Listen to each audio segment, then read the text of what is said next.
थोडक्यात आज press conference बऱ्याच दिवसानंतर आपण भेटतो. सर्वांना नमस्कार. बेसिकली 2 मर्डर आणि एक चोरीचे गँगचे आहे डिटेक्शन झालं. त्याच्या 3 गुन्ह्यांचं डिटेक्शन झाल्यामुळे ही प्रेस कॉन्फरन्स घेतलेली आहे. थोडक्यात एक ब्रीफ देतो. कल्याण तालुका पोलीस स्टेशनमध्ये 28 जुलै रोजी एक अनोळखी इसमाचा मृतदेह आम्हाला मानमोली गाव या हद्दीमध्ये मिळाला होता. अतिशय दुर्गम भागामध्ये, म्हणजे आपण अहिल्यानगरला जाणारा जो रस्ता आहे तिथून आतमध्ये मानमोली गावाकडे जाणारा रस्ता आहे. साधारण 1-1.5 किलोमीटर आतमध्ये जे घाटसारखा परिसर होता त्या परिसरामध्ये कुजलेल्या अवस्थेत एक मृतदेह मिळून आला. सर्वात मोठा पहिल्यांदा चॅलेंज हा होता की तो अनोळखी इसम होता. त्याच्याबद्दल काही एवढं मात्र कपड्यांवरून असं दिसत होतं की तो शर्ट पॅन्ट, त्याच्या अंगावर एक सॅक होती समोर, त्याच्यावरून तो कुठेतरी नोकरी करणारा असावा असा अंदाज होता.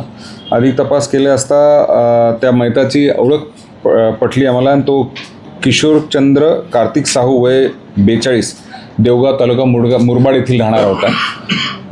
तो नंतर तपासामध्ये त्याची पत्नी व इतर त्याचे जे घरमालक यांच्याशी तपास केला असता असं कळालं की मिंडा कंपनी आहे मुरबाडमध्येच, तिथं तो कामाला होता.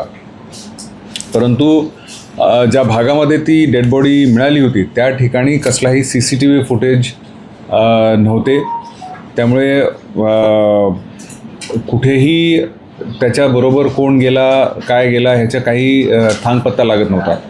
तब्बल 25 दिवस 20 दिवसानंतर, म्हणजे याचा म्हणजे श्रेय मी आमचे कल्याण तालुका पोलीस स्टेशनचे आणि मुरबाडचे SDPO, कल्याण तालुका पोलीस स्टेशनचे इन्चार्ज, LCBचे इन्चार्ज, LCBचे PSI कदम, डिंगले त्यांचे कॉन्स्टेबल, इतर पूर्ण स्टाफ, जवळपास एक 25 लोकांचा स्टाफ अहोरात्र ह्याला एक चॅलेंज म्हणून झटत होता. आणि त्यामध्ये मग नंतर फायनली ब्रेकडाऊन किंवा ब्रेकथ्रू आम्हाला असं मिळालं की त्या तांत्रिक विश्लेषणाच्या आधारावर आम्ही 2 आरोपींना संशयित म्हणून ताब्यात घेतलं आणि त्यांना विचारपूस केली असता त्यांनी हा गुन्हा केल्याचं कबूल केलं आहे.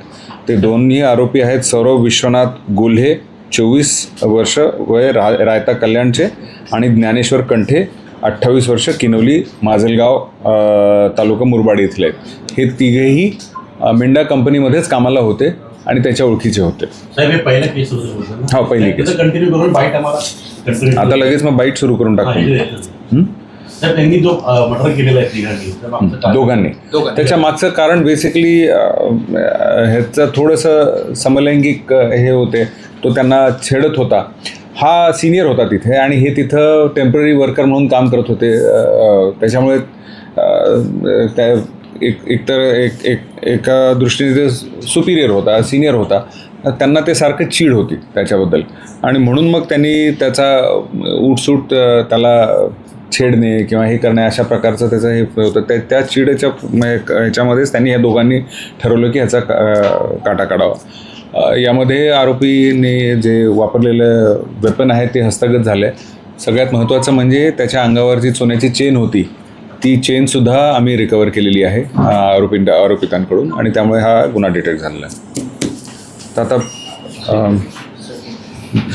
दुसरा गुन्हा जो आहे तो 16 तारखेला किनवली पोलीस स्टेशनच्या हद्दीमध्ये शहापूर तालुक्यामध्ये खरपत नंबर 1 जो गाव होता तिथं एका व्यक्तीचा मृतदेह आढळला. ज्याचं नाव होतं वामन आलो निरगुडा.